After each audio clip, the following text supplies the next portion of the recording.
911, what's your emergency? 911, what's your emergency? Be advised, Car 4 has control of the pursuit. Proceed with caution.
Hey, everybody.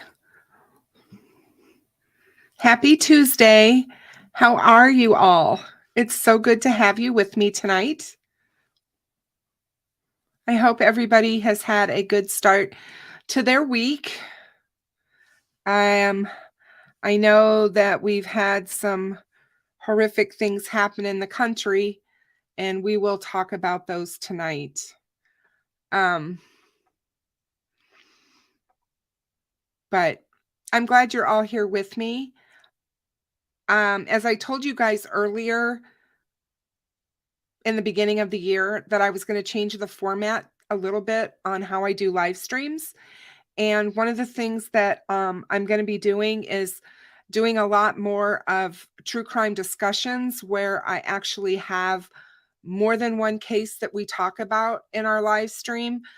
As the cases that I cover get larger or more in depth, I will continue to cover them separately. But for now, while cases are just being developed, that's how I've decided that I'm going to be doing it, just so you guys are aware. There's so much going on, and there's so many different cases out there that need to be covered. And to just spend one live stream talking about just one case I just really feel is not doing a service to all the cases that need to be talked about. So that's one reason why I'm going to try it and see how everybody takes to it. So, hey, Jamie, how are you? So glad you're here with me. Hi, help me, Rhonda. How are you? Hey, Ray Jones. Hey, Dave. How are things going? I hope well.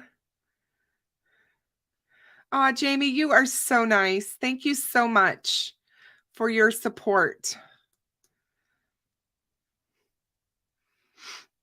Hey, Lewis. How are you? Good to see you. Hi, Butterfly Kisses. How are you? Hey, Jeff F. How are you? Good to see you. Hi, Betsy Bling. How are you? Hey, Melissa.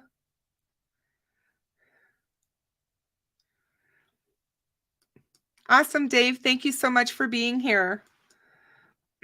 Hey, Josh. How's it going? So glad to see you.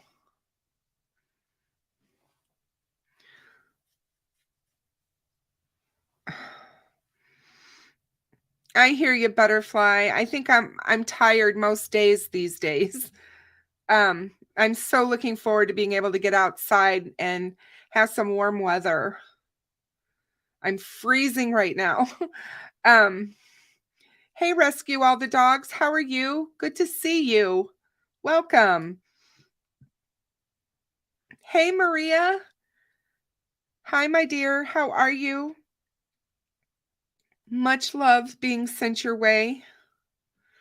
Hey, Miss Siren. How are you? Oh, you are so welcome. Hi, Indy Pam. How are you? Good to see you, my dear. So glad you guys are all here with me tonight.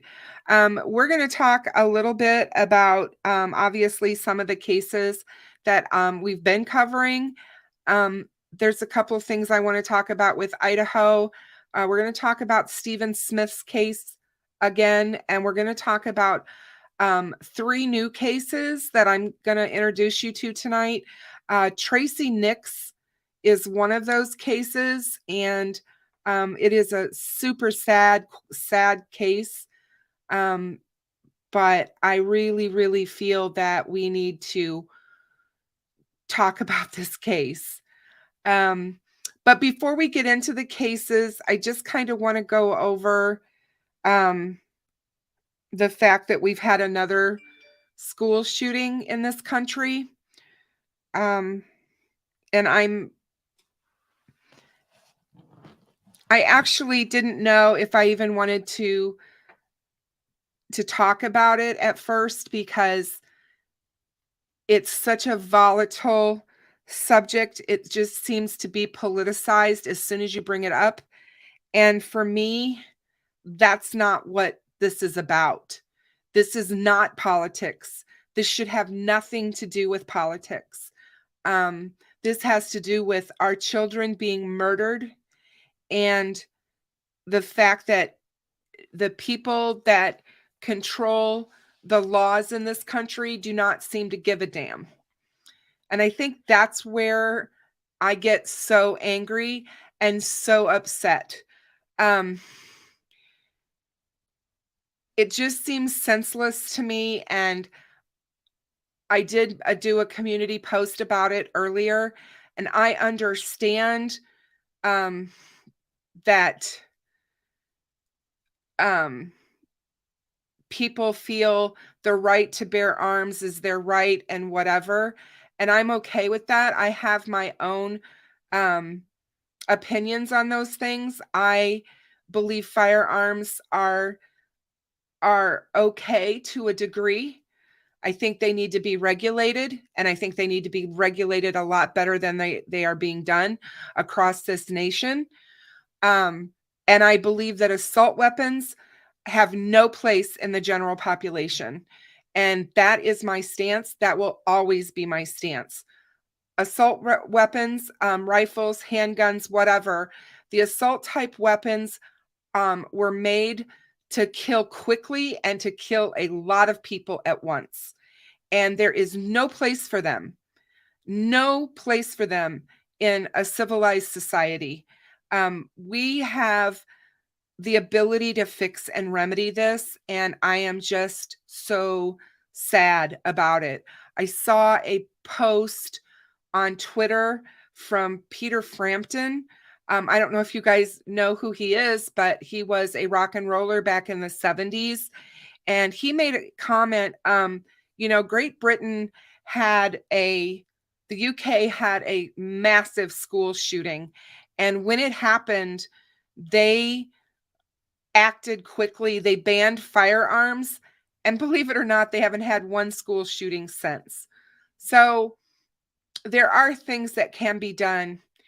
And I'm just, like I said, as a mom who has lost a child, I can't imagine the pain that these parents feel knowing that they just sent their child off to school, and here we are again. They didn't get to pick them up. They have to go identify them in a morgue somewhere. And until you have that happen, to you personally,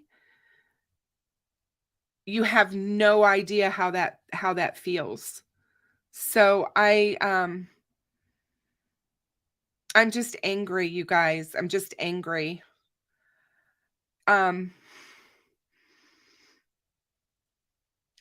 It's ridiculous.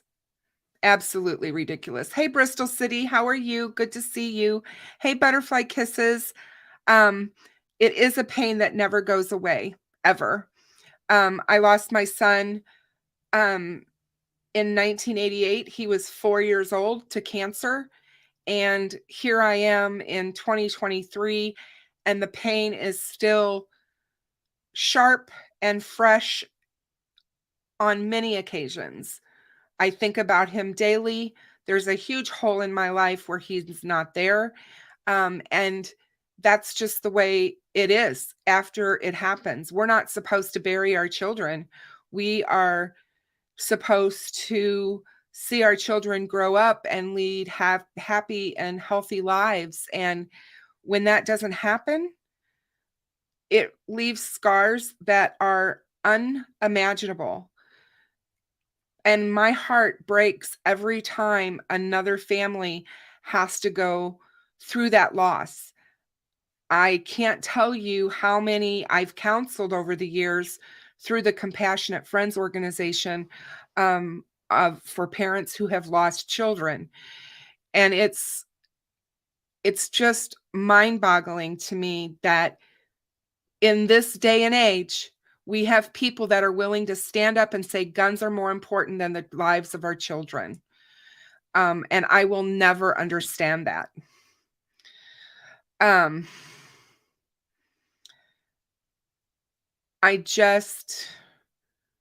know there's no easy answers to the questions, but something needs to be done. And to keep saying this, it's like we're becoming numb in this country, because this will be a narrative in the news cycle for a few days, possibly a couple of weeks, and then we'll move on and something else will take over the news cycle. And the next thing you know is there will be another one. And it's just ridiculous. Oh, thanks, Melissa. That's wonderful. St. Jude does a wonderful job for childhood cancer. And so I just wanted to get that out there and put that out there, because that's my feeling and that's my opinion. I respect everyone to have their own opinion. And those who disagree with me, I respect you. I respect for you for your opinion, and being able to have that opinion. That's what's wonderful about this country. But at the same time, our children's lives should trump everything else, period. They should trump everything else. And it's just, it's senseless. And I agree with the comment about it being a mental health issue, because we do have a serious problem in this country with mental health. And what happened in the late 70s and the early 80s, when the government closed the mental health hospitals and let these people out, and that now they have no place to truly go to get inpatient care. it is so overwhelming, and it's something that needs to be addressed as well. There are so many people in this country who suffer from mental illness that is not being treated, and it leads to all sorts of horrific things. I think what's sad is that I look back over my life and the experiences that I've had, and back in the 60s and in the 70s, you didn't see people picking up guns to solve their issues. Um, they didn't go into schools and shoot up schools just because. They didn't choose that to be their way that they were going to be killed by police. Um, we just didn't see it. And something has changed in the fabric of our society. And we really, as a society, need to take a look at that. Hey, Steffa, how are you? So good to see you. So good to see you. So, but yeah, that's, that's where I'm at with it. And I just, it just makes me sad. Like I said, it just makes me so sad. So let's see where we're going to go from here, because there's a lot. I have a lot tonight, you guys. So I hope you guys will bear with me. One of the things that I wanted to tell you guys about that I thought was, while we're still on the subject of the shooting in Nashville, is that the brave police officers who actually heard the shots being fired and went towards them and went right immediately to that area. I know that's what they're trained to do, and I know that is, they're professionals. But anybody who goes looking for someone they know that has an assault rifle and is shooting, and they head that direction, that they're taking their lives in their own hands as well. They're putting themselves in harm's way, but they did it with an urgency, and they got there and they were able to stop the violence. And I just want to say thank you to them, to those two officers, for having the courage to do that, and to do it so quickly, because it could have ended with so much more loss of life. And they're heroes for that bravery.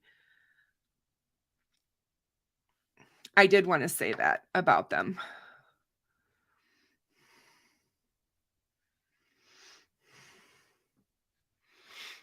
So let's see.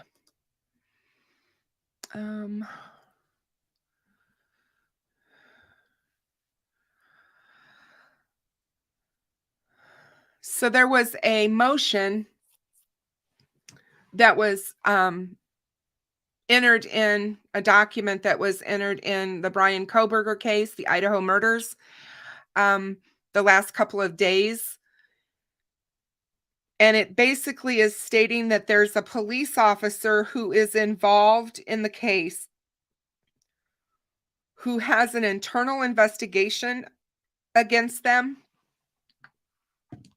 And the prosecution is putting forth a motion that they do not want the defense to be allowed to talk about that situation. So I'm assuming that will be a done deal, since this judge has actually put a gag order on everything in the Idaho murders. I imagine that will be a motion that is granted. Hey, Captain, how are you, my dear? So good to see you. So good to have you on my show, on my channel. I hope you are doing well. Wishing you and your family all the best. So I wanted to say that again, his preliminary hearing is scheduled for late June. And he has stated through his attorney that he is eager to be exonerated. So I did hear today that he has lost a lot of weight in the few months that he's been incarcerated. And they did release some more information of what they took from his car. They took a door panel, seat cushions, the headrests, a seat belt, a visor, a brake, and a gas pedal from his car. And they seized hiking boots, a shovel, some goggles, some floor mats, a Band-Aid, maps, documents, and other items from his car. So there's a lot of evidence that they have to process, and it'll be really interesting to see what they get off of all of this and what kind of evidence they are able to glean from these items. They did say in the warrant that became unsealed this past month that the car really had been disassembled pretty much completely by law enforcement. They're looking for biological evidence that might have been left in the nooks and the crannies. So you can imagine that they would have to pretty much tear it apart. And they also are looking to see if the vehicle had been tampered with in any way to cover up any evidence that might have been left as well.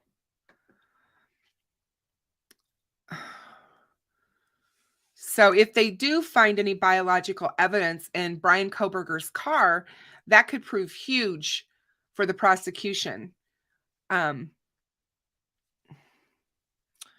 if they were to uncover that there was bleach or some kind of cleaning agent used in the car to get rid of evidence, again, that's going to be telling and very damaging for his defense. So,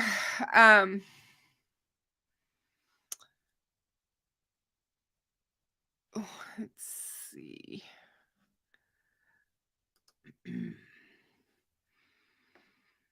I wanted to talk to you guys about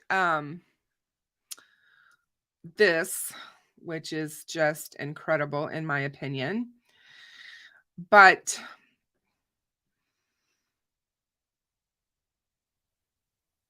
a former youth pastor of a Denton megachurch who was convicted of sex trafficking minors across state lines is set to be released early from federal prison next month and reside in Denton again. Robert Shiflett was a youth pastor at the Denton Bible Church who pled guilty in 2020 to 2 charges of transportation of a minor to engage in illegal sexual activity in connection with incidents dating back to the 1990s. He had been indicted on 3 charges of transportation of a minor and 1 of coercion.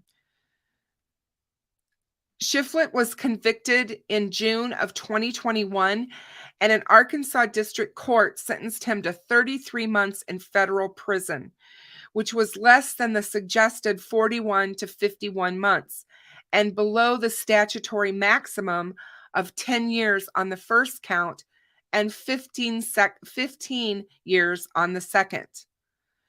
A transcript of the sentencing states that this was because of a sentencing range miscalculation. If Judge Lee Radofsky had not accepted the plea deal, Shiflett could have withdrawn his guilty plea and gone to trial. Radofsky accepted the plea agreement because while Shiflett's victims had agreed to testify, they were worried that Shiflett would be acquitted if the case went to trial and be able to re-enter society with no restrictions. The judge said he wanted to ensure that they received justice, even if it was not what he believed to be an appropriate punishment. At the June 2021 sentencing, Radofsky said if he could have sent Shiflett to prison for longer, he would have. Shiflett is a danger to society, the judge said at the time. You are a terrible person. I have never sat up here since I've been on the bench and said that to any defendant. I don't believe that you're sorry in the slightest, and I don't believe that you have rehabilitated yourself. If he had served his full 33-month sentence, Shiflett would not have been released until 2024. A spokesperson for the U.S. Attorney's Office did not immediately return the Denton Record Chronicle's request for comment on why Shiflett is being released early. After his release from prison, Shiflett will reside in Denton. During his sentencing, the judge ordered that upon his release, he be subject to supervised release for the rest of his life and must undergo psychosexual counseling and periodic polygraph examinations. Shiflett must register as a sex offender for life. Radofsky said at the sentencing he was ordering life supervision because he believed that Shiflett is a danger to society. Additionally, Shiflett is ordered to not view any visual depictions of sexually explicit conduct or enter bookstores, strip clubs, or other adult-themed entertainment businesses or establishments. He cannot use computers or electronic communications, access the internet, have membership on websites used by minors, or to participate in online gaming without the prior approval of his probation officer. If Shiflett comes into contact with anyone he knows or should know is under the age of 18, he must report it to his probation officer within 24 hours. He is court ordered to stay away from any of his victims. The first incident Shiflett was convicted for occurred in 1997 when he was a Denton youth pastor and lured a 15-year-old girl away from her youth group during a camping trip in Arkansas and sexually assaulted her. The second incident occurred in 2002 when he was a youth pastor in Little Rock and had sexual contact with a 16-year-old girl during a charter bus ride to Florida. Denton Bible Church did not respond to the requests for comment by the news media. And I was just floored that this guy is a convicted sex trafficker and they are releasing him early because of a problem or an error in calculating how long he should have been in jail or incarcerated. It is just beyond me how this stuff happens.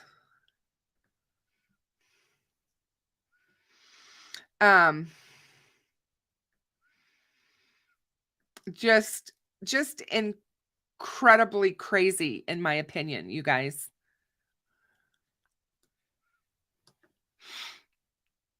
Here's a picture of him. Hold on a second. I'm trying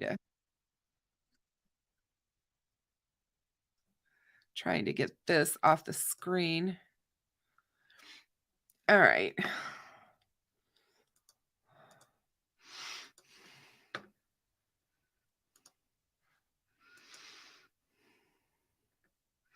So that's a picture of him. And again, this is in Arkansas. And he's got sexual activity events that go back clear to the 1990s. This guy has been a predator all of his adult life.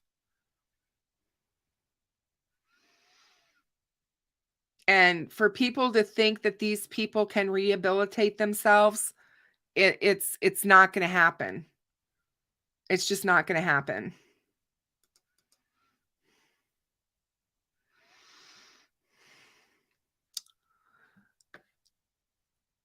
And it just keeps going. It's like I said, they're everywhere. They're everywhere.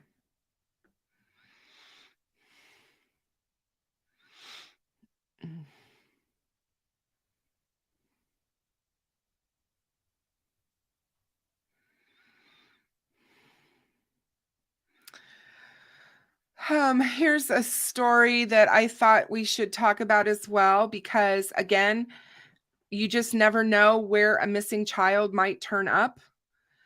But a missing child and $64,000 in cash was found in a stop at a Sarita checkpoint. And the story is coming out of Corpus Christi, Texas.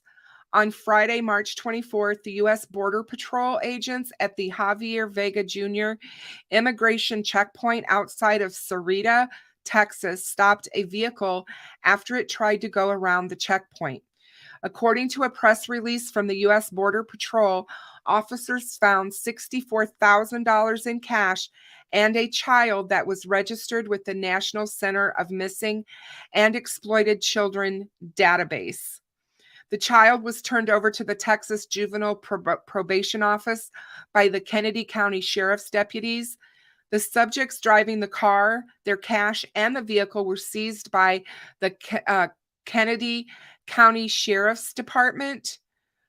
Very proud of our Rio Grande Valley Sector Border Patrol agents who, through their diligent work, encountered a missing juvenile, further avoiding risk to her life and safety, said Chief Patrol Agent Gloria Chavez.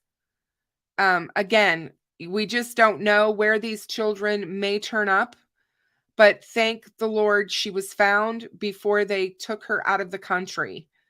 It's just unbelievable. And again, these are human traffickers that are trafficking these children, most likely for sexual purposes, and it is just rampant. It's everywhere, and the stories just keep happening.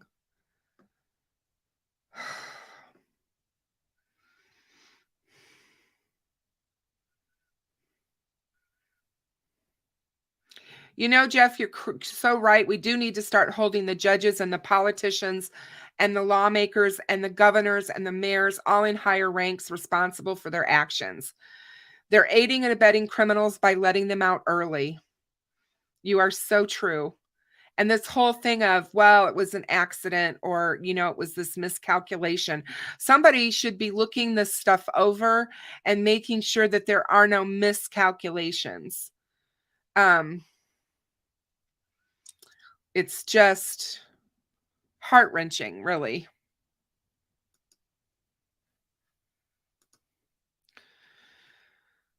So, moving right along.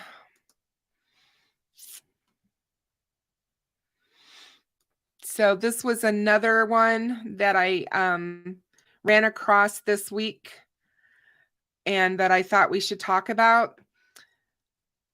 A Peace of Mind owner has been indicted in federal court on sex crimes involving children. The president of a retail chain that once had a location in downtown Washington was indicted in federal court this week and was taken into custody at his Rolla home on Friday. Scott Arnold Mike, who is the president of Peace of Mind, is charged with one count of transportation of minors to engage in any criminal sex act, according to the Sullivan Independent News. The Peace of Mind location at 11 West Main Street in Washington opened in June of 2021, but closed last year. Arnold Mike, also owns Peace of Mind locations in Cuba, Park Hills, Rolla, and Sullivan. According to press reports, the indictment alleges that beginning in the spring of 2018 and through the fall of 2020, Arnold Mike knowingly transported a child that was less than 12 years of age in interstate or foreign commerce with the intent of the juvenile engaging in sexual activity in Illinois, Michigan, Hawaii, Nevada, Florida, Arkansas, and Tennessee. These were allegations do not represent an isolated incident, according to police, who also allege that they are seeking potential evidence that Arnold Mike had continuously sexually assaulted at least 6 other minors. This is a ongoing developing story, and they will continue to update as more information becomes available. But this case is just sickening. I mean, just sickening.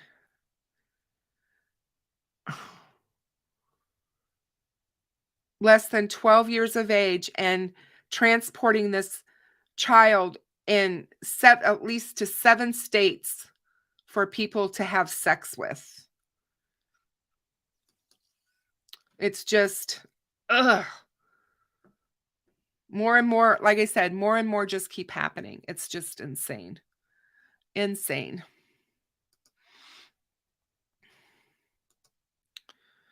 Okay.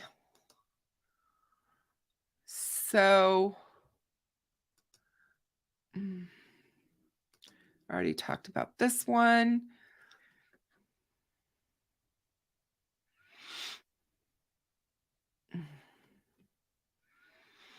So we're going to move on, and we are going to talk about the Steve Cozzi case.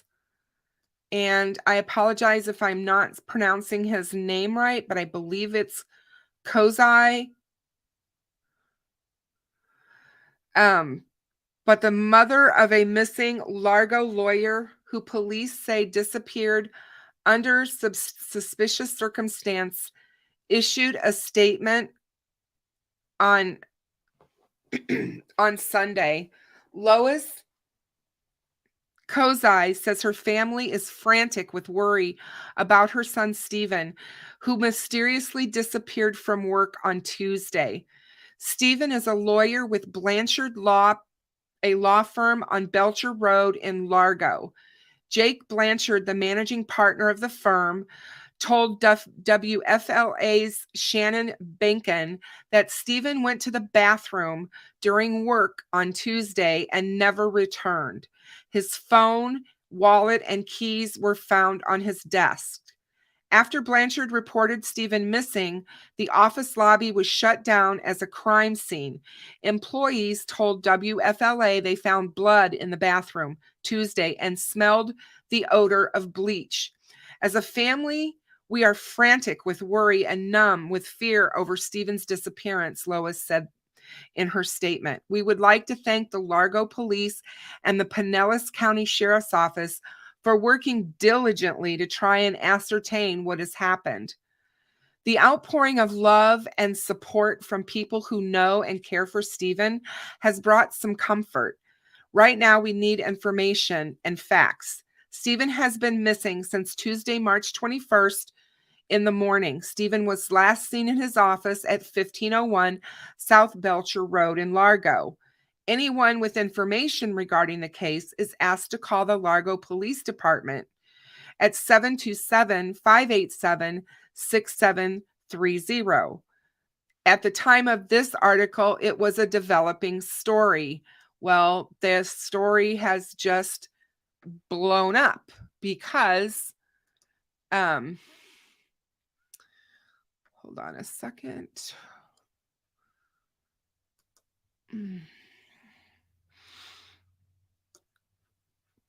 Sorry, guys. I'm trying to get my ducks in a row here. I apologize. So police in Largo say that the lawyer, Steve Cozzi, disappeared under suspicious circumstances and remains missing as of this past Friday afternoon. Police said that Stephen was last seen Tuesday and that an investigation into his disappearance was active and ongoing.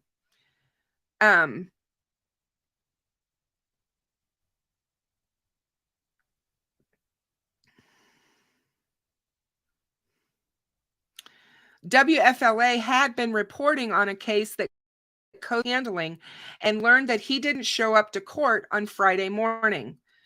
Kosowski is, as we said, a lawyer with the Blanchard Law Firm in Largo, Florida.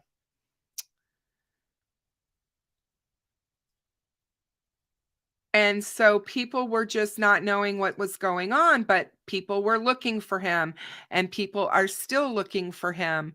And what happened is that a Florida plastic surgeon has been charged with the lawyer's murder. Tomasz Kosowski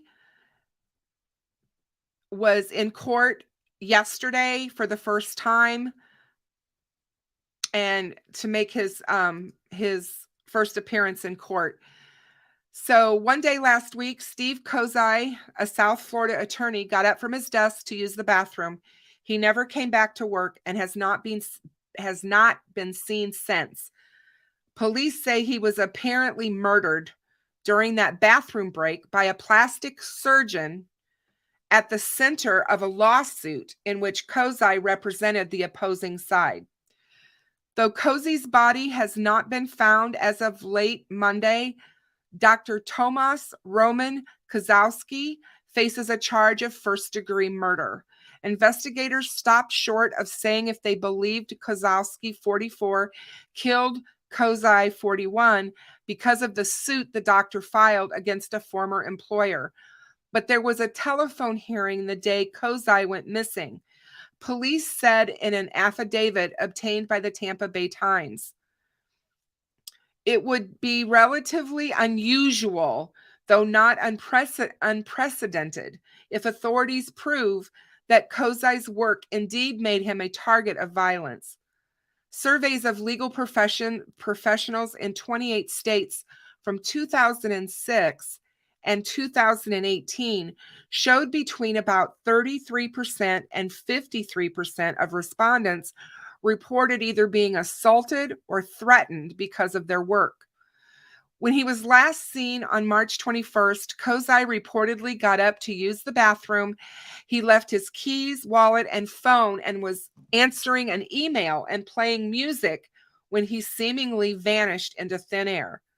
A person who noticed his absence went to the bathroom to check on him, finding blood on the door, a stall wall, and the bottom of the toilet. That person then called the police, according to the Times. Officers examined the video captured by the security cameras and determined Cozzi had gotten to work 5 minutes after a man had entered the complex while wearing a backpack and gloves and carrying a large box. The police's analysis of the video suggested that less than 2 hours later, the man with the backpack had changed clothes and left while struggling to load a large, heavy cart containing what appeared to be a bag or a blanket into a Toyota Tundra. Kosowski then allegedly dialed into a telephone hearing related to his lawsuit against clients of Cozzi. Cozzi never connected to the hearing or left the office building, the affidavit asserted. Using law enforcement cameras that can read license plates, police established that the Tundra was driven to Kosowski's home less than an hour after the hearing concluded. An image snapped by the license plate reader seemed to show a bag or blanket containing a human corpse in the Tundra's bed. Hours later, the affidavit noted license plate readers showed Kosowski's red Toyota Corolla being driven away from the area surrounding his home and to Miami. Meanwhile, back at the Blanchard's firm's office building, forensic investigators determined that someone had managed to clean up a large amount of blood from the floor of the bathroom Cozzi had used, and they allegedly found Kosowski's left index fingerprint in the facility's breaker room, which is not normally open to the public. Police by Thursday had obtained a warrant to search Kosowski's home and spotted the Tundra recorded by the office building's security cameras. There was blood in the truck's bed, on the headrest and floorboard on the driver's side, and in the garage where the vehicle was parked. They also learned Kosowski had never registered the truck after buying it in October, nor recorded the title. The seller, on the other hand, did record the sale with state officials. Local police then stopped Kosowski as he drove around on Saturday in the Corolla. They searched his car, discovered a ballistic vest with a substantial amount of blood on it, as well as fibers that matched the color of the rug or bag in the Tundra. There were also white fibers which matched some found in the bathroom where Cozzi went before his disappearance, as well as in the attorney's car parked outside the office building. Furthermore, a bag on the floorboard of Kosowski's Corolla contained a stun gun, masks, duct tape, brass knuckles, syringes, and sedative drugs, which could be injected, including the paralyzing agent succinylcholine. Officers jailed Kosowski early on Sunday, alleging there was a probable cause to blame Cozzi's disappearance on him. Kosowski could spend the rest of his life in prison and even face the death penalty if he is convicted of first-degree murder. A bail hearing was postponed on Monday. Kosowski's attorney, Bjorn Brunvan, told WFLA News that he was conducting his own investigation into these very serious charges and asked the public to please keep an open mind. His client is innocent until proven guilty. Kosowski sued his former employer and co-workers at the Laufer Institute of Plastic Surgery 4 years ago. He accused the woman tasked by the Laufer Institute with handling his insurance billing of not filing claims and lying to patients, losing him tens of thousands of dollars and prompting negative online reviews of him. The suit asserted that Dr. K's promising young career has essentially been obliterated as a result and sought damages. Through no fault of his own, his career was put directly in jeopardy and his reputation has been deeply tarnished, the suit added. Kosowski left the Laufer Institute in 2018, where he mostly performed breast reconstruction surgery and set up an independent practice. Court filings associated with Kosowski's lawsuit list Cozzi and the Blanchard law firm as the representatives of the defendants. Cozzi's husband, Michael Montgomery, posted a statement on Facebook on Sunday which said his family's greatest fears were realized. My husband and my best friend was stolen from us, Montgomery's statement said.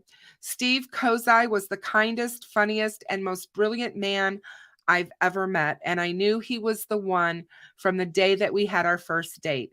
I only ever wanted to protect him and to make him happy. And I know that I will see him again one day. And then later on Sunday, Montgomery wrote on Facebook, "We are going to get justice."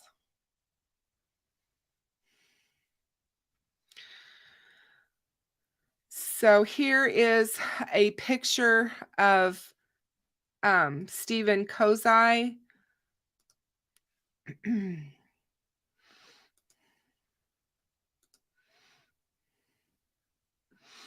This is the attorney, Steve Cozzi, who was believed to be murdered, and he has not been found.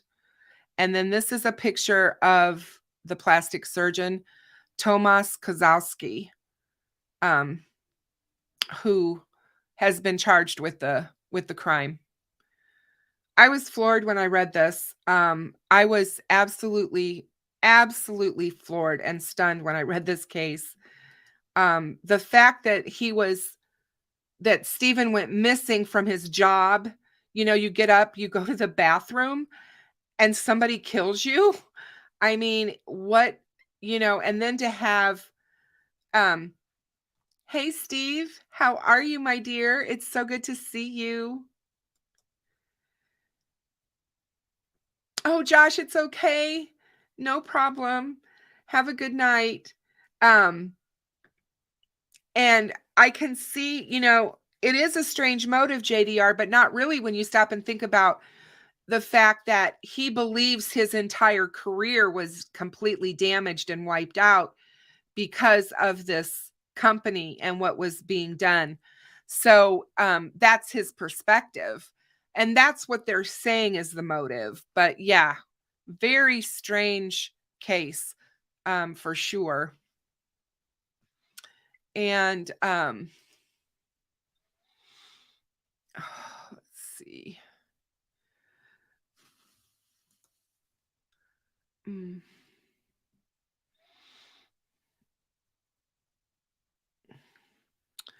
So the other one that the other case I wanted to talk about, or the other thing I wanted to talk about, was out of Everman, Texas. There was an Amber Alert that has been continued for a 6-year-old boy out of Everman, but police said he is still missing.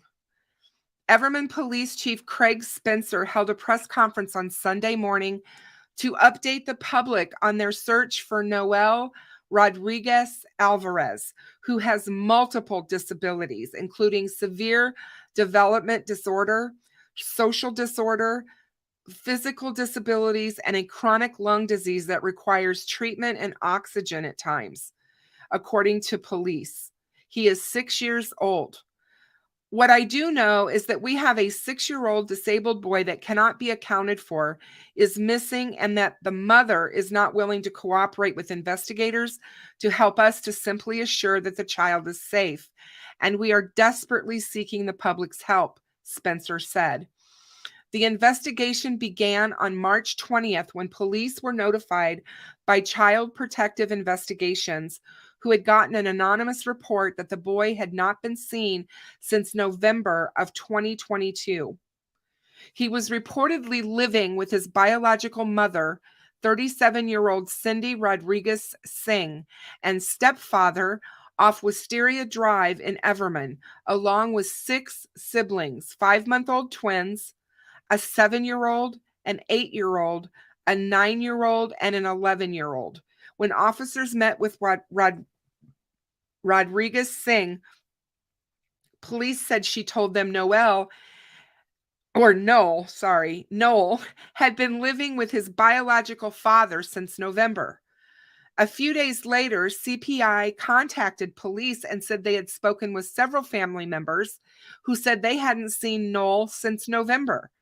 Investigators ruled out the possibility of Noel being with other known family members.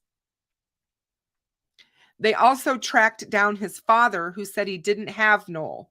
He told investigators he had never met Noel because he was deported before his birth. Police said Homeland Security records backed up the father's comments. Authorities also learned Noel was not enrolled in any school. CPI then tried to speak with Rodriguez Singh, but were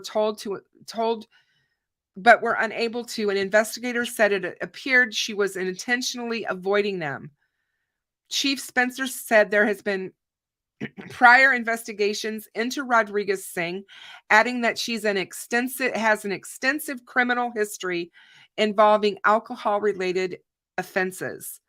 And an Amber Alert was issued on Saturday.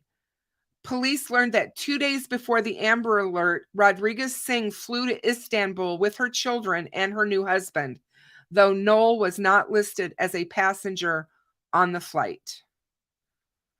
And this is a picture of Noel, this poor little boy. It doesn't sound like a good outcome for him. And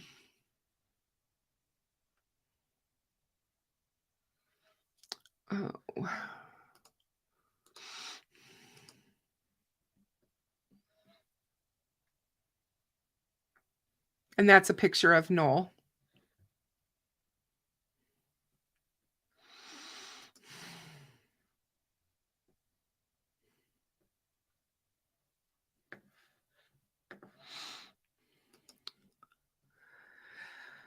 So,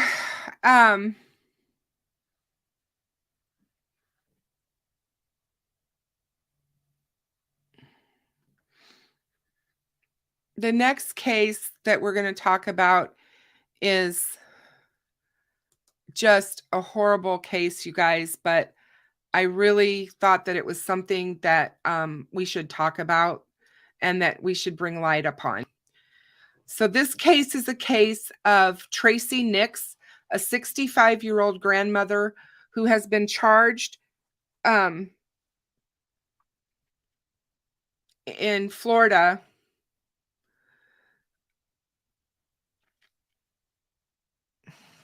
Hold on one second, sorry.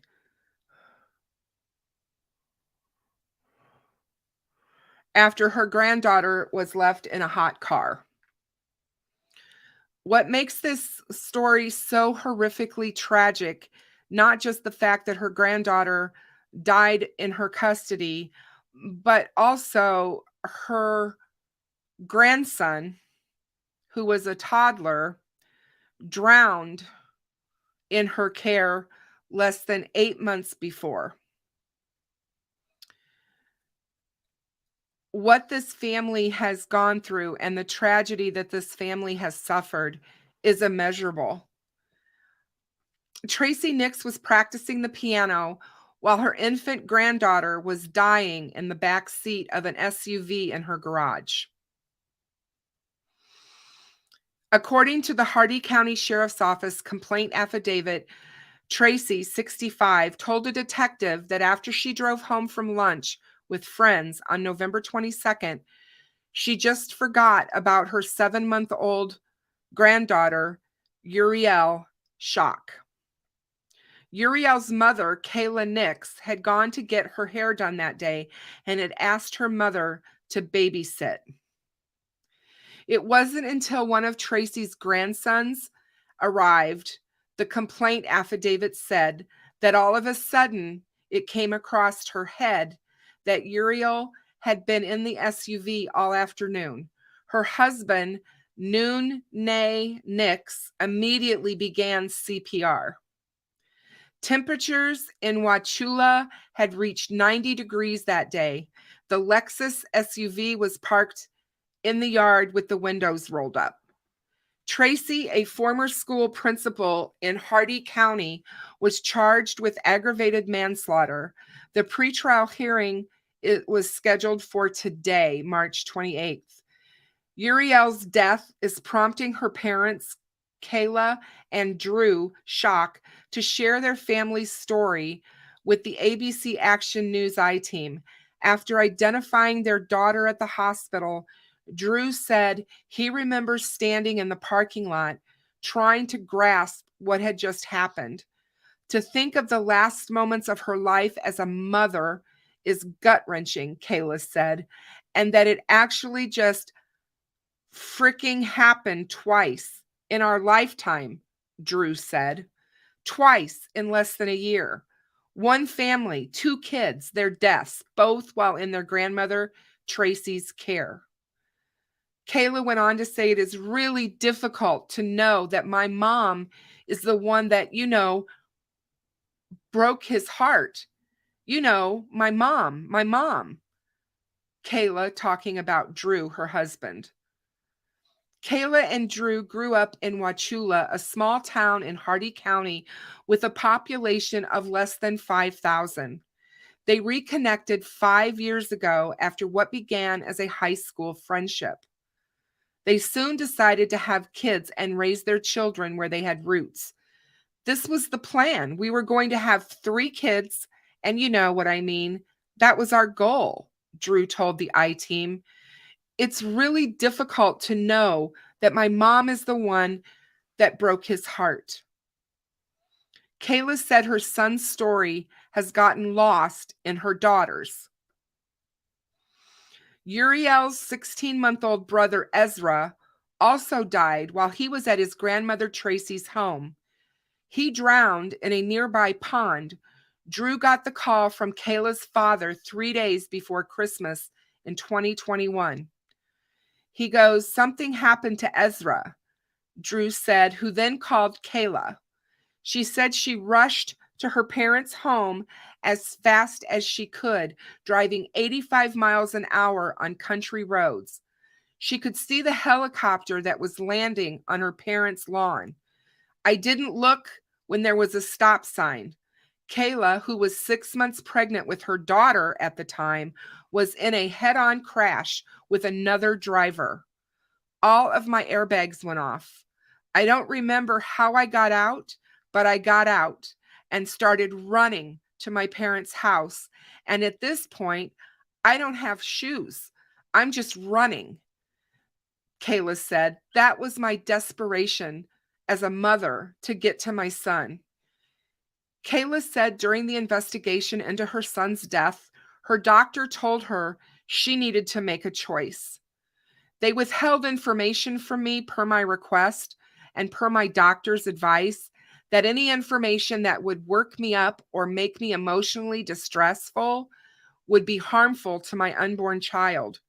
And I knew in that moment that as much as I loved him, that she was also a real life and that she was coming, and it would be wrong of me to lose her over him and hurt her and take her.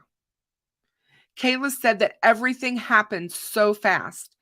There wasn't a moment to get a grip of the death of my son before there was the life of my daughter.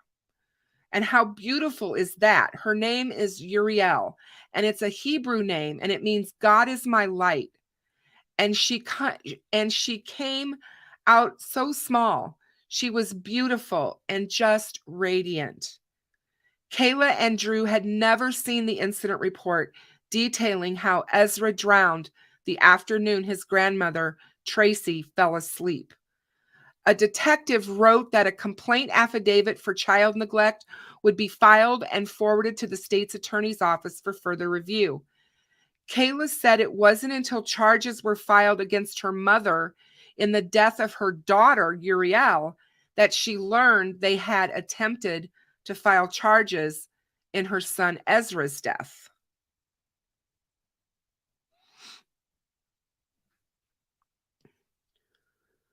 Kayla told the I-Team she will never forget what a deputy told her. I was told that unless I believed that my mom held my son's head underwater and intentionally killed him, that there was nothing else that they could do about her son's death. In a statement, the state's attorney's office told the I-Team in cases involving the accidental drowning of a toddler, the Florida appellate courts have stated that a one-time lapse of judgment would not establish culpable negligence of the caretaker. However, if the caretaker was shown to have reportedly or repeatedly allowed the toddler access to the water hazard and not taken steps to prevent it, that would establish culpable negligence. In the 2021 incident, there was insufficient evidence to establish culpable negligence. The 2022 incident is factually distinguishable and charges have been filed. Kayla and Drew said that Ezra's death, after Ezra's death, they didn't trust Tracey at all and would never let their 4-year-old firstborn child go to their grandparents' home. We were anxious, but I loved my mother, and I'm a daughter that wanted her mom in her life in some capacity.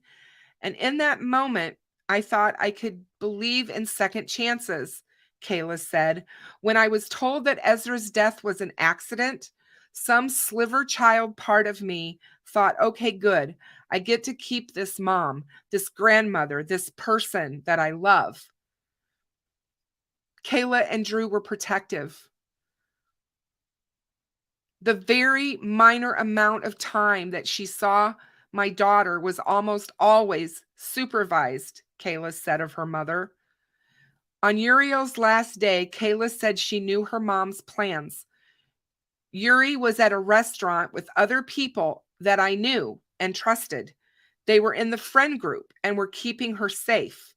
And I had supervised many, many, many interactions at this point at my house. Within hours, someone from the Hardy County Sheriff's Office showed up at her house, and he said, "Your baby is dead." And I said, "I'm sorry, what?" "I know Ezra's dead. Why are you here? Like what? What is this?" No, Kayla, your baby is dead. You couldn't fathom it happening twice, Drew said. Somebody has to answer for that. I want justice for my son. I want justice because he didn't get that. And now I get to sit here and expose this. That way I don't let what happened to my son happen with my daughter and just get off scot-free, because I couldn't live with that as a parent. Because somebody dies doesn't necessarily mean that somebody has to pay, said William Fletcher, the attorney representing Nix. This obviously was an accident, and the question was, is it culpable negligence? Fletcher told the I-Team that Nix will not be making any public statements. He also said, I know you've heard sometimes people have been struck by lightning 2 different times, and that's the way I look at this case. There are no winners here. Tracey loves her daughter and her son-in-law and all of her children and grandchildren. She is totally devastated by their deaths. Fletcher said he chose to take on the case because it was so incredible. I couldn't conceive as a parent when my child was growing up. I always worried. I mean, I was almost obsessed that something would happen to one of them. How anybody handles that, I don't know. And I know that mom here has 2 children to have to deal with. And I can't conceive the pain, Fletcher said. He continued, I have a couple of grandkids, and you feel the same way about your grandchildren. So the parents are hurting, but the grandparents are hurting too. So there's no winners, certainly no winners. Everybody, I mean, it's just total devastation. It's such a terrible situation. And so I met them, saw how good of people they are. They're very fine people. And I decided to take the case. Fletcher told the I-Team he has never dealt with a case like this in any way. I know you've heard that people can be struck by lightning, but 2 different times, it's just too incredible. Fletcher said the jury should focus on the facts of this one case, looking at what really happened as far as Uriel, the baby girl, and deciding, is this culpable negligence? Fletcher said if found guilty, Tracey could be sentenced to between 12 and 30 years in prison. Kayla said, if I'm being objective, my mom needs to go to prison. As her daughter, it kills me to say that. But as their mother, I demand it. I will fight for them. Drew said the whole reason they're sharing their story is that they want justice. I want justice for my son because he didn't get that. And now I've got to sit here and expose this. I just can't let the person get off scot-free because I couldn't live with that as a parent. Kayla said she would want Ezra and Uriel to know that they love them and that they are sorry because they were beautiful children and they were taken by someone that we believed was worthy of trust to care for them and keep them safe.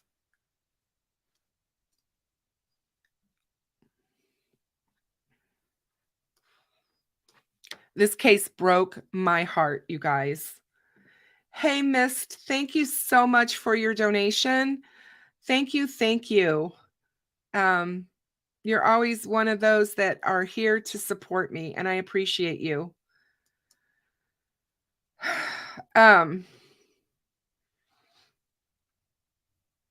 So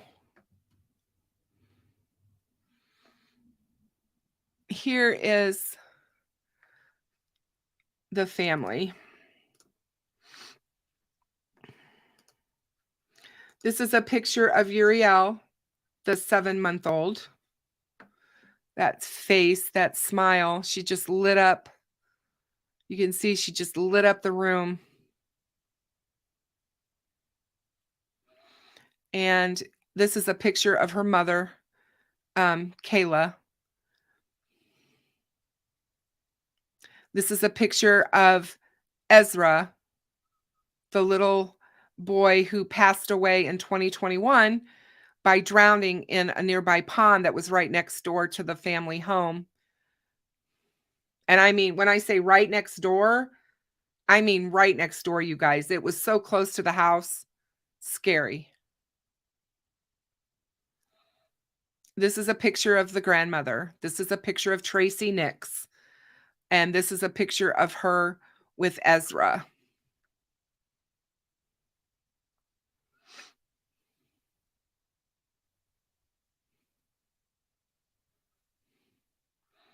And then this here is a timeline,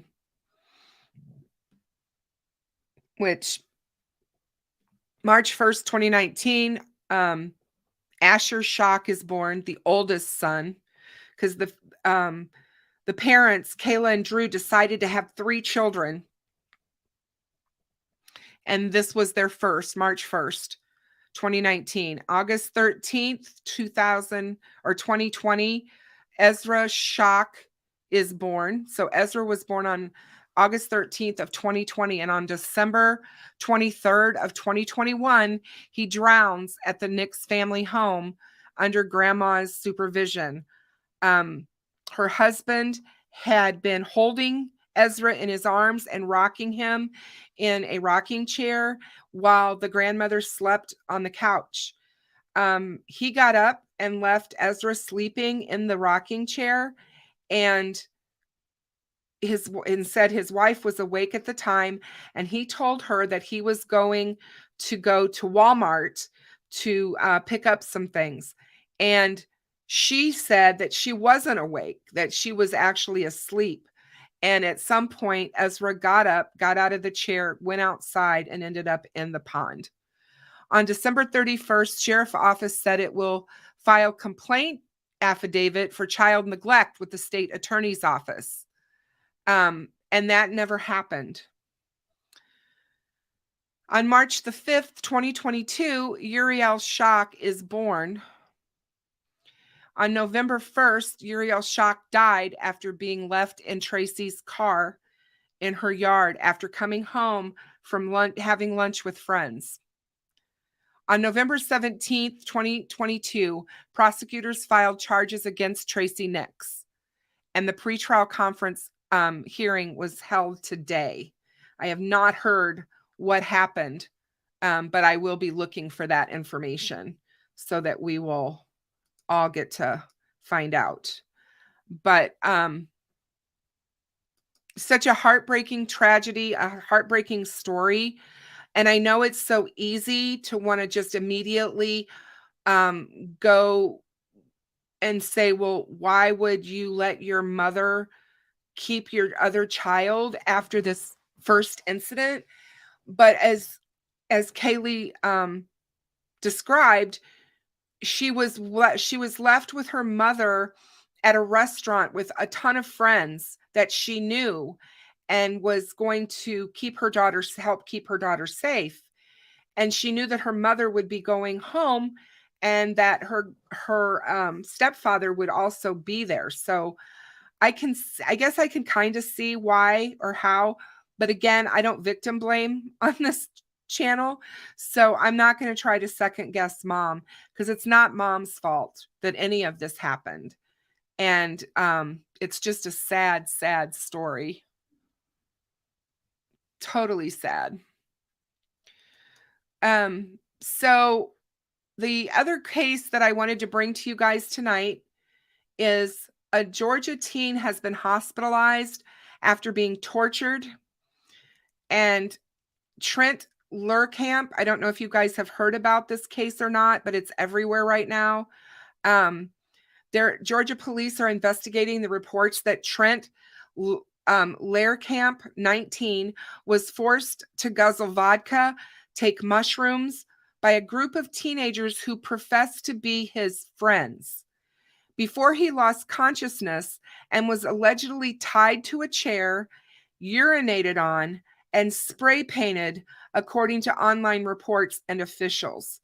The Glenn County Police Department said in a press conference or press release on Sunday that on March 21st, they responded to Southeast Georgia Health Center around 10:40 p.m. after receiving a report of an alleged hazing incident. 3 minors allegedly dropped off Lehrkamp at the hospital and registered their names with the ER. Lehrkamp had spray paint on him and was being treated for a high level of intoxication from a mixture of controlled substances and alcohol, according to the release. He was in the intensive care unit after an alleged torturous incident involving minors at a high school in Brunswick, Georgia. A Facebook post from an account calling itself Glenn County Citizens on Patrol shows a photo of 4 boys posing around this young man who appears to be passed out with his head slumped to the side and covered in items and substances. One of the boys is flashing both middle fingers. The post identifies the victim as Lehrkamp. A second photo shows a man also identified as Lehrkamp on a ventilator in the hospital. The Glenn Academy students on St. Simon's Island are about to make national news, said the caption above the photos. These fine young men bound an unconscious and unresponsive boy to a chair, spray painted him from head to toe, pissed on him, and took a shit in his lap, and the list goes on and on. Then they dropped him off at the emergency room. Now he's on a ventilator fighting for his life. This has all since been removed from Snapchat. Is this what our community has become? School officials said some of the teens shown in the photo are current students at Glenn Academy High School in Brunswick, Georgia. Comments on Facebook indicate that Lehrkamp may be on the autism spectrum. A 10-second video clip also posted to the Glenn County Citizens on Patrol Facebook page shows Lehrkamp seated in a chair at night, his head slumped over as a hose is trained on him. At least 9 people can be seen in the footage as a teen faces the camera and said, "This is dude perfect." Katie Basin, Glenn County Police Department's public information officer, confirmed to Fox News Digital that Lehrkamp is the victim in the video. She said he is from a prior incident, but doesn't know whether the same teens were involved. Police interviewed Lehrkamp Sunday at the hospital after executing search warrants on the residence on St. Simon's Island where the incident occurred and have questioned several teens that were involved, the release says. A GoFundMe account titled Justice for Trent says that Lehrkamp went out with a group of people he thought were his friends who had picked him up from his home. Trent wouldn't know until it was too late that these were not his friends, but vile and abusive perpetrators who would go on to torture, humiliate, and assault him in the most inhumane, terrifying way for hours. He was dropped off in front of the emergency room doors. He was deemed inconclusive to life, only passing 6 breaths per minute. Since that evening, Trent has been on a ventilator in the ICU battling fevers and a lung infection. I'm sharing this to help support Trent's family and the medical bills that will likely cripple them as a result of the tragic events that happened to Trent. I'm also sharing this to help bring awareness to the situation, as it has now been 5 days and still little has been done to bring justice for Trent and his family. The fundraiser that was organized by Erica Keller has raised $29,587 as of Monday morning. Keller could not be immediately reached for comment. Several of the individuals who allegedly participated in Lehrkamp's torture hail from very prominent local families, sources told the Brunswick News. Many in the community have questioned whether this is the reason for the dearth of local coverage and lack of progress in the investigation. Glenn County Schools spokesman Brittany Dozier provided Fox News Digital with an email that was sent out to parents. We are aware of the allegations of an off-campus incident that involves several of our former and current students, the email states. At this time, the Glenn County Police Department is actively investigating this matter, and we are cooperating. Please know that we take very seriously all concerns regarding the safety and well-being of our students, both on and off campus.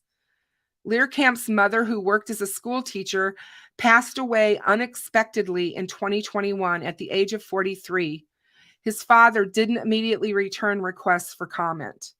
If you or anyone knows of any information regarding this incident, please contact the Glenn County Police Department. You can be a silent witness. You can do silent witness at glencounty-ga.gov.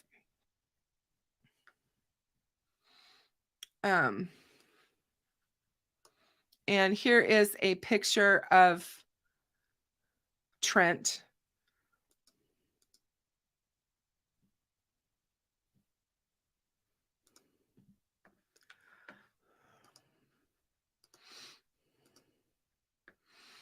Here's a picture of him. And this is a picture of him that they posted on social media while they were doing all of these things to him.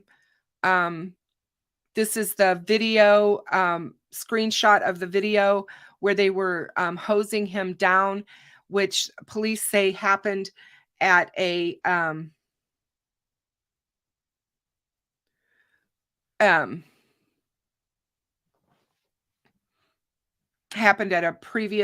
previous time. And another picture of Trent. What a beautiful smile. He played football. Another picture of Trent. So, yeah.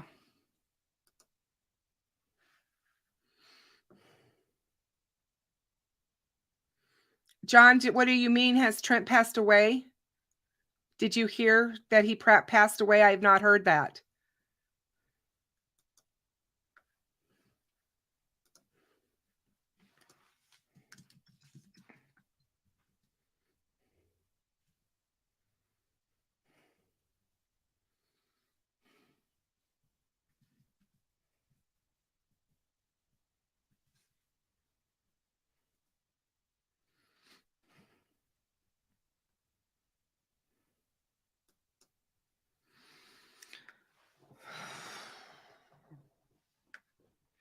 So yeah, update, guys.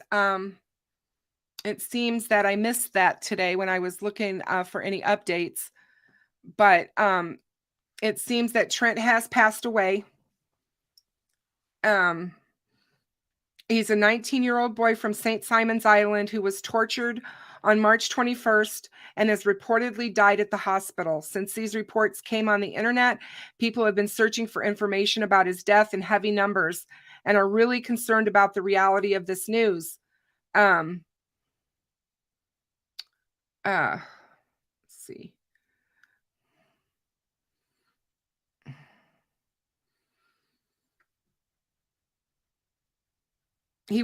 Trent was described as the nicest, sweetest kid. He was among the 2022 graduates of Glenn Academy. His father, Mark, hailed from Lomira, Wisconsin, and he was a former student of Concordia University in Wisconsin. His mother's name was Jamie Lehrkamp Ellington, and he has two siblings, his sister Taryn and his brother Trayce.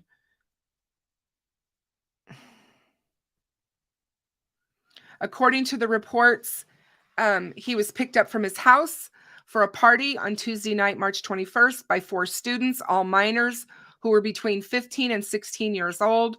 And we know now by everything that I told you what happened to him. Due to the assault, he lost his consciousness. The boys dropped him off at the hospital, barely breathing. And it says here that Yeah, he is still alive, you guys.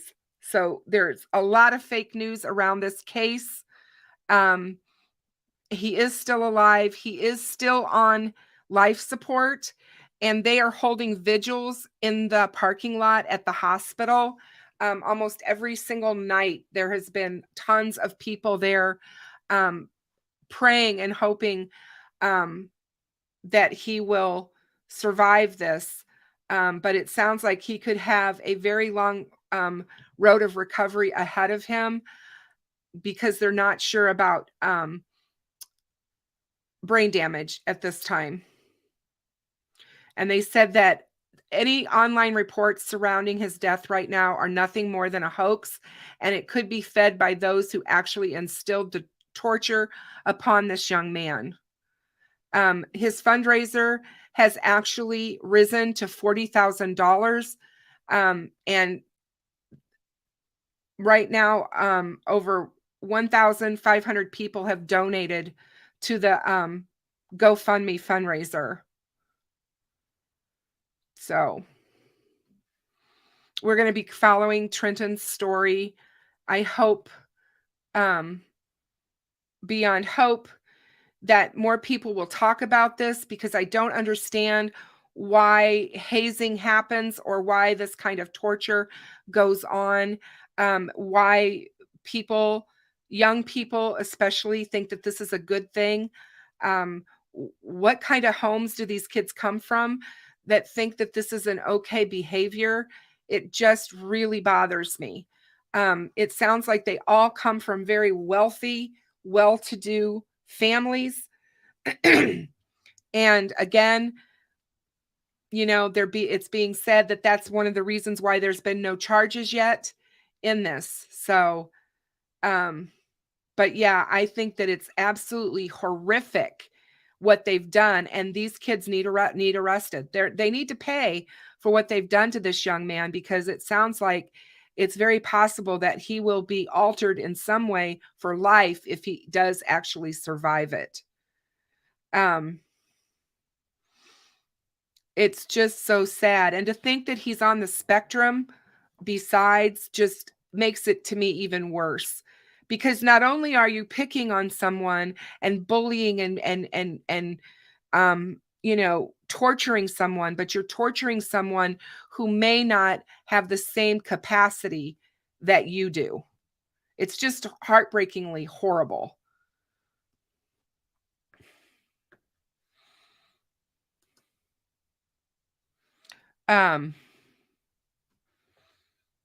There was a police update that was put out by Newsweek, because they picked up his story, and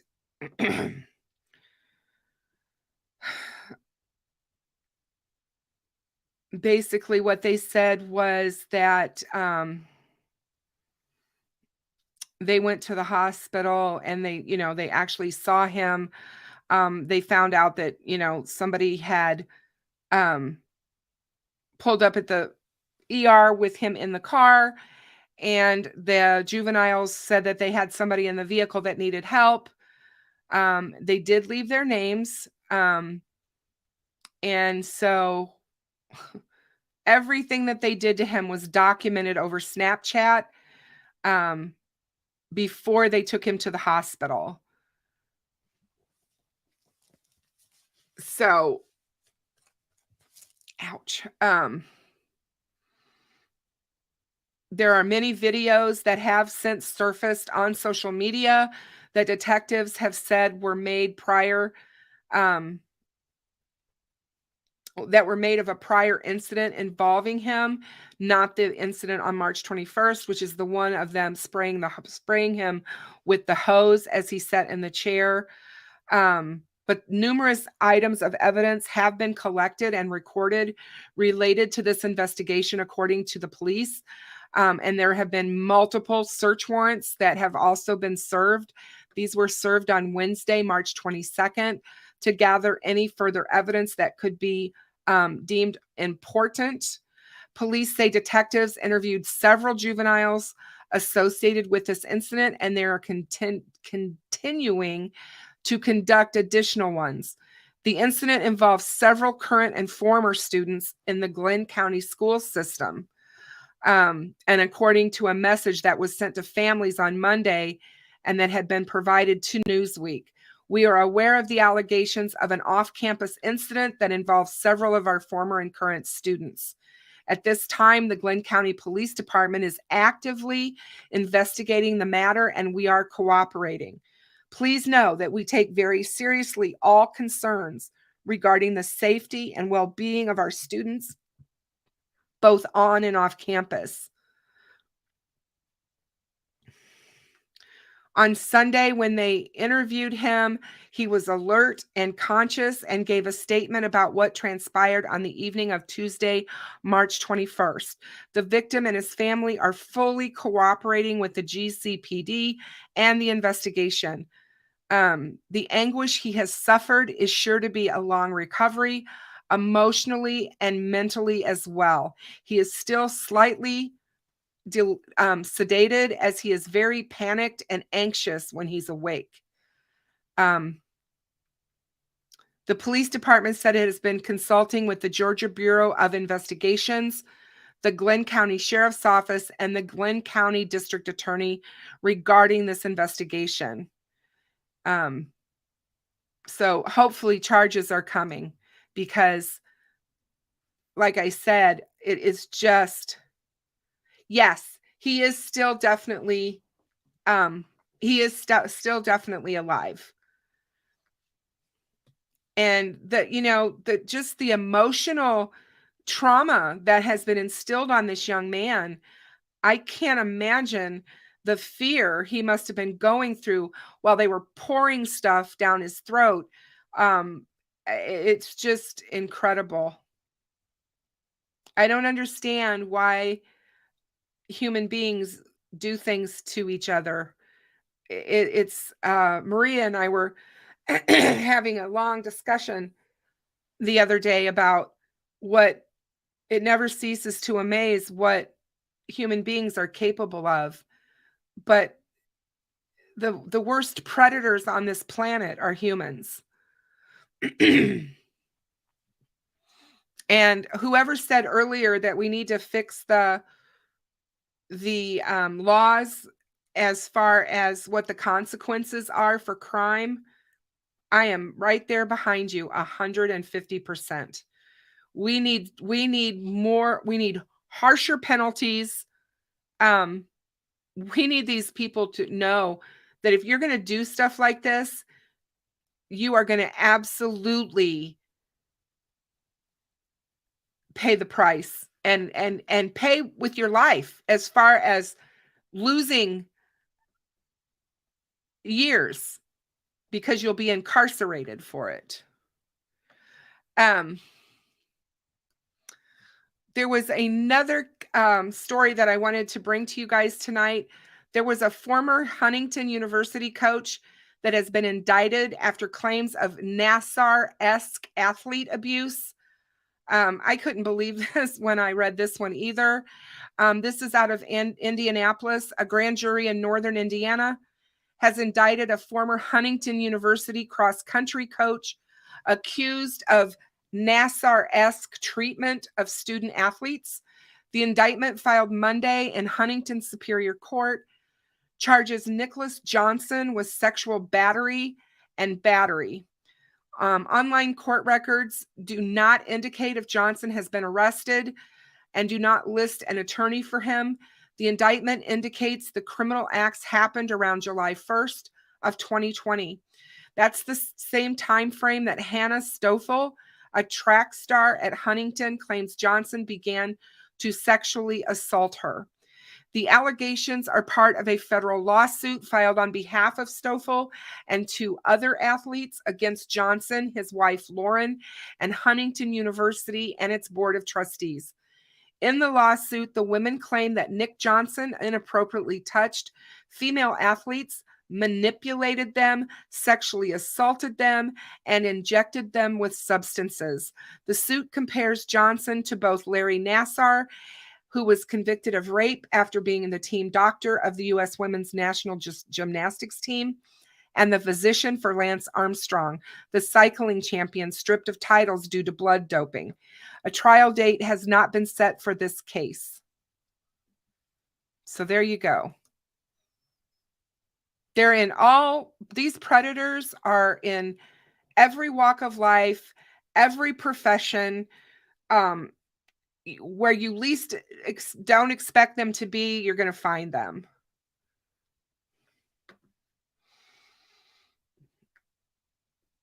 It's just incredible. So,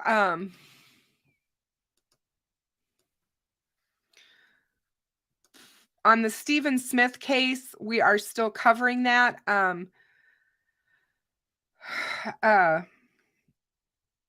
Just so you guys know, Stephen Smith is a young man who, on July 8th of 2015, was found lying in the middle of a country road 8 miles from the Alec Murdaugh estate in South Carolina. And it was determined at the time that it was a hit and run, although the law enforcement officers that came to the scene did not agree with that. They said that there was no sign of a hit and run, and he still had his shoes on. There were no skid marks. There was just no sign of damage to his body in that way. They did feel at the time that he had been shot because there was damage to his head, but as it was turned out later, after autopsy, it was blunt force trauma to his head. There has been, since 2015, a huge amount of documentary, talk, scuttlebutt, whatever you want to call it, in the South Carolina area around the Murdaughs, that there was a Murdaugh connection to Stephen Smith's murder. The Smith family certainly believes that to be the case. Buster Murdaugh, who is the oldest son of Alec Murdaugh, was friends with Stephen Smith in high school, has issued his own statement just this past week and said that he had nothing to do with Stephen's death and that his heart goes out to the family. His body was dumped in the middle of a sandy run road near Crockettsville, South Carolina, in the early morning hours of July 8th, 2015, where it was discovered by a passing motorist, a tow truck driver, at approximately 4 a.m. Initially misclassified as a vehicular hit and run, the South Carolina Law Enforcement Division, or SLED, opened a homicide investigation into Smith's death shortly after the savage slayings of 52-year-old Maggie Murdaugh and 22-year-old Paul Murdaugh on June 7th, 2021 at Moselle, the Murdaugh's family 1,700-acre hunting property straddling the Salkehatchie River on the border of Colleton and Hampton counties. Disbarred attorney Alec Murdaugh was convicted of those killings and sentenced to life in prison earlier this month.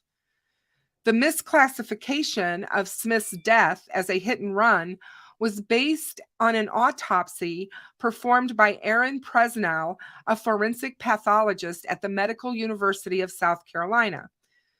This news outlet, Fit News, has written about this autopsy on dozens of occasions over the past few years, detailing the controversy that raged at the time between crime scene investigators and Presnell over the manner of Smith's death.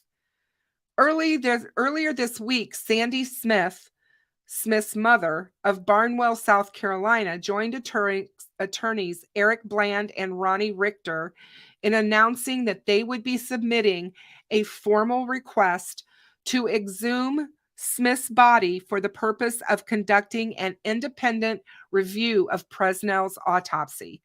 This news outlet supports Bland and Richter in their efforts, having penned a column over a year ago on this very subject. As Bland and Richter prepare their petition, the author felt it worthwhile to publish the original autopsy file as part of the news outlet's ongoing effort to provide important materials to the public related to this case and for transparency. It's important for people to see the information for themselves and reach decisions based on facts, not people pushing one agenda or another. According to Presnell, Smith's cause of death was blunt head trauma due to a motor vehicle crash, pedestrian versus vehicle. Despite this reference, the manner of Smith's death is listed as undetermined, a mystery which has lingered for the past 7.5 years. Presnell conducted the autopsy of Smith's body at 12:30 p.m. Eastern Daylight Time on July 8th of 2015, approximately 8.5 hours after he died. In fact, at the time of the examination, his body was still warm to the touch. Presnell diagnosed brainstem stretch with associated parenchymal hemorrhages, or a stretching of the brainstem accompanied by multiple instances of bleeding within the brain. She also observed a cerebral contusion of the right temporal lobe, along with extensive skull fractures. Smith's right shoulder was dislocated, and he had sustained irregular abrasions and contusions on both the right and left arms. On the right side of his forehead was a significant laceration, 7.25 inches in length, which extended across the superior mid to right lateral forehead, involving the right eyebrow.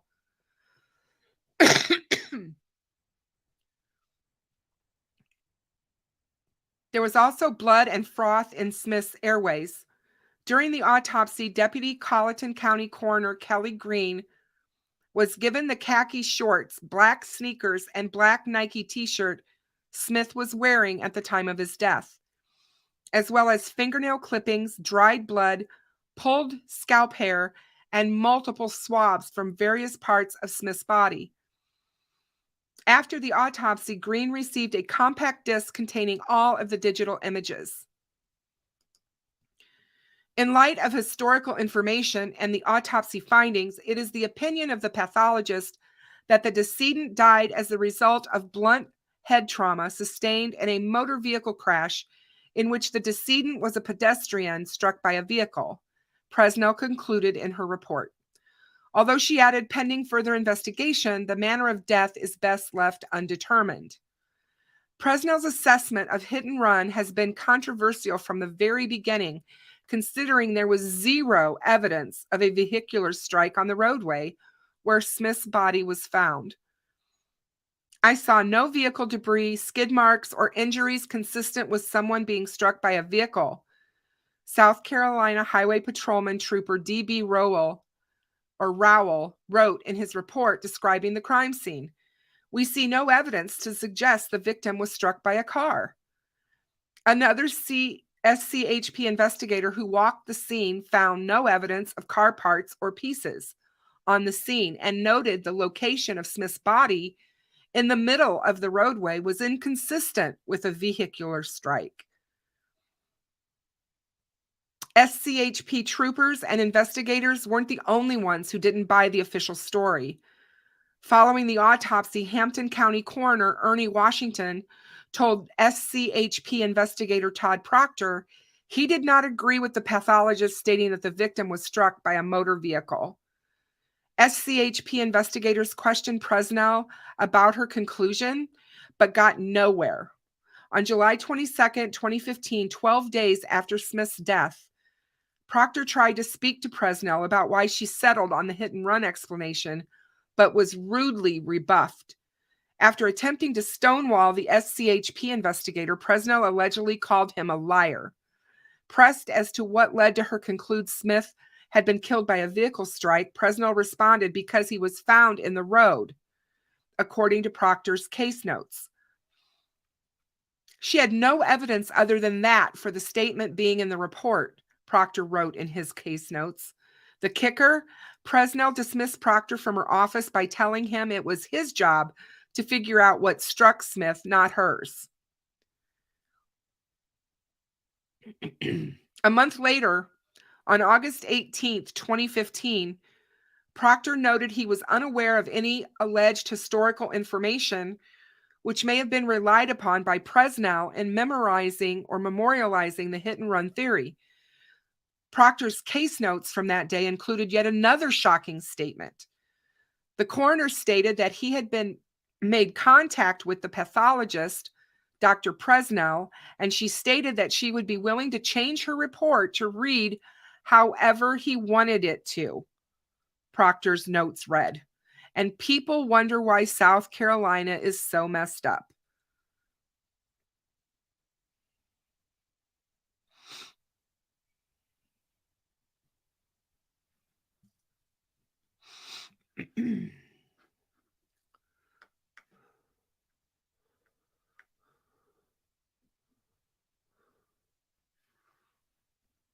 So,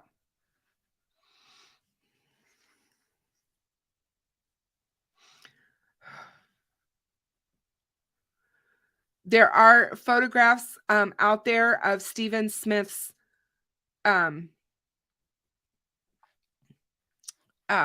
car. It was 3 miles from where his body was found.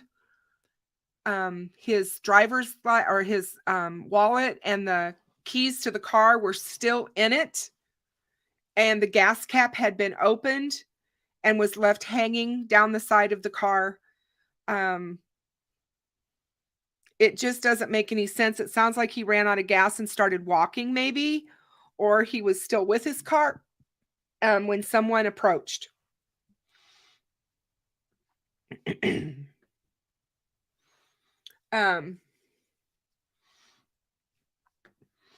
But it's very interesting, like I said, that here we have another dead person connected to the Murdaugh family. And as I said the other night with Steve from True Crime Web, when he was on with me, you know, these cases need to be looked at, because I'm not saying that they are related or that they are involved, but it's very, very odd that he and Buster knew each other. They played on the same baseball team. There are rumors that they had some sort of a relationship. Stephen was gay. There's been all kinds of rumors and innuendos made out there that, you know, he probably ran into somebody on a Tinder date or some kind of date, and it proved bad for him.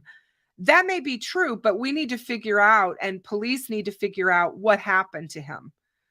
To categorize his murder as a hit and run when it wasn't, after 8 years, they're just now going to start investigating. And we all know, covering these cases, and those of us who follow true crime regularly, that every second counts in a murder investigation.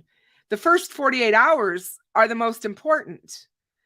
And so here you are, you've wasted all of this time. 8 years later, they're going to have to go back. And what is so bizarre to me, and what I said the other night with Steve, is you have to remember that the Murdaughs were the law in this county. You know, they were the law for well over 100 years. People were afraid of them. And that's something to consider. When you've got a pathologist that's telling the coroner, well, I'll say whatever you want me to say, that's not a good thing, you guys. That's corruption. So something's wrong here. Something doesn't make any sense. And the reason that we are looking at Stephen's case now is because law enforcement said they found new evidence about Stephen's murder while investigating Maggie and Paul's death and Alex's case. So that makes you wonder right there what all of this is about. I'm really glad that the case has been opened, but I think that they also need to look at the housekeeper's death as well, because I don't think her death was an accident at all. So, yeah, Alec and Randy were at the murder scene of Stephen very quickly. So, I mean, it's just crazy, you guys. But again, when you have these families that have been in power in these small counties for hundreds of years, these are the kinds of things that can happen. And you start getting people that can control the narrative, they can control everything. Then you get people who are afraid to talk.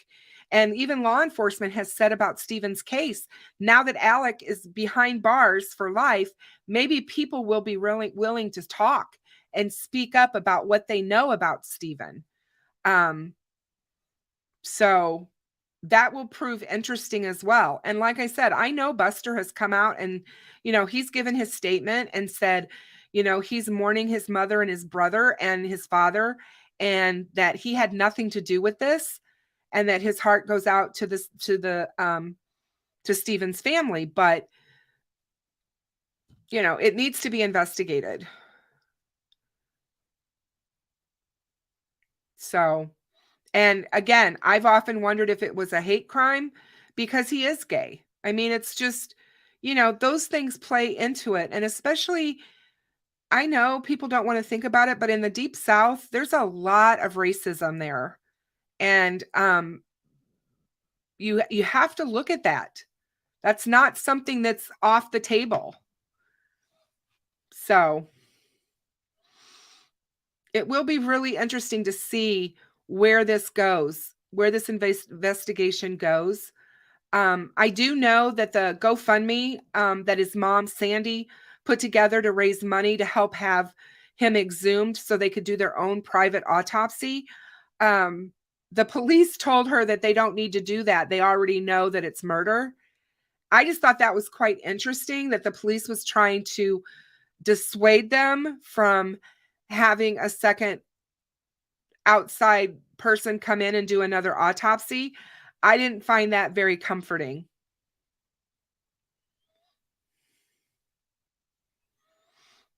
So we'll just have to wait and see. But guys, it's been a long night. I gave you guys a ton of information tonight. Let me go back. I know I wasn't as hands-on with chat tonight as I usually am, and I'm really sorry because there was just so much to cover. But I'm so glad that you guys were all here. I hope that you learned something about all the different cases. I think it's just, like I said, terrible. We have so many of these cases that we could talk about for hours, and all the social norms and things, around Trent's case with the hazing and the this whole mindset of, and I don't even really consider this hazing. I consider this absolute torture and assault. I mean, I just consider what they did to Trent assault. And that's what I think we need to, words matter, and the way we describe things matter. By just calling it hazing, to me, it takes away from what it truly is, which is a major physical assault on this young man. It's just crazy. I will try to get to the to Tracey's case tomorrow and see what the update was that happened, Tracey Nix, that happened to her in court today, the grandmother of the 2 grandchildren. But, all of these lives lost, they all had bright futures ahead of them, and they didn't deserve what happened to them. None of these people that we've spoke about tonight deserved any of this. So, oh, hey, Jerry, how are you? Good to see you. For everyone who watches the replay, thank you so much for being here and coming to Behind the Crime Door. I appreciate you so very much. Please make sure you subscribe on your way out. Please hit the thumbs up, because that keeps me up in the algorithm for YouTube, so more people see my videos and my live streams. And if you want to help donate to the channel, you can do it through PayPal, or you can do it through super chats. You can also buy me a coffee. I don't drink coffee, but I drink chai tea. So you can also buy me a tea on Buy Me a Coffee. So thank you guys so very much. I appreciate all of you. To my mods, Maria, John, all of you that were here tonight, thank you so much for being here. And I hope you guys have a great rest of your week. I will see you on Thursday night. I haven't decided yet what I'm going to be talking about on Thursday, but I will let you know as soon as I do. So thank you, everyone, and good night.